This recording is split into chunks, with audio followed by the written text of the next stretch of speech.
Today I will discuss the paper Thresholds and the Resilience of Caribbean Coral Reefs by Peter J. Mumby, Alan Hastings and Helen J. Edwards.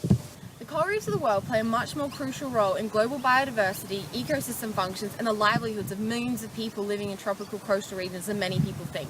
That is why their deteriorating health is a cause for concern. Figure 1 depicts a Caribbean coral reef. Reefs all around the world have been affected, but in particular the Caribbean reefs. This is because in 1983 there was a massive die-off of the herbivorous urchin Diadema antillarum. This caused an increase in macroalgae, which therefore resulted in an overall decline of the reef's health.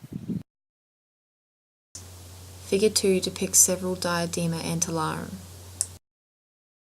The aim of this paper was to answer the question of whether or not the observed macroalgal bloom on the Caribbean reefs was easily reversible. Seeing as an experimental approach to this would have presented with many logistical, not to mention ethical problems, a mechanistic model of the ecosystem was used instead. The authors took into account factors such as the grazing capacity of the urchin and parrotfish, plus the amount of reef covered by the coral and algae when they were devising the simulation model. Using the simulation model plus a simple analytical model, it was shown that once the urchin die-off in 1983 confined the majority of algae grazing to parrotfish, the Caribbean reefs were vulnerable to alternative stable states. The model predictions were compared to an extremely long time series of independent field data from Jamaica. This then showed that the model was able to successfully emulate coral dynamics even when the rate of algal-covered overgrowth was varied. Figure 3 shows a comparison between the model predictions and the data from Jamaica. The predictions being the black and red lines and the data from Jamaica the black squares. When Diadema antillarum was present in the Caribbean coral reef system, the model suggested that it didn't display an algal-dominated stable state. The analysis of this Caribbean coral reef system was mainly numerical.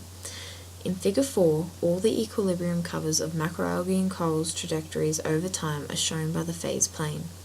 In both A and B, the equilibrium covers are displayed by black circles, whilst the red shows the different grazing intensities.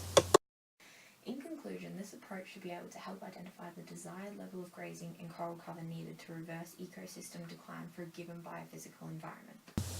According to the Web of Science, this article has been cited approximately 200 times since it was first published in November of 2007. Peter J. Mumby has published several articles with other authors since then that have cited this article. Later in 2007, 2008, and twice in 2009, he published articles expanding on this one. Although he did this, these articles weren't actual updated ones as they had a different topic to this one. Thank you for listening.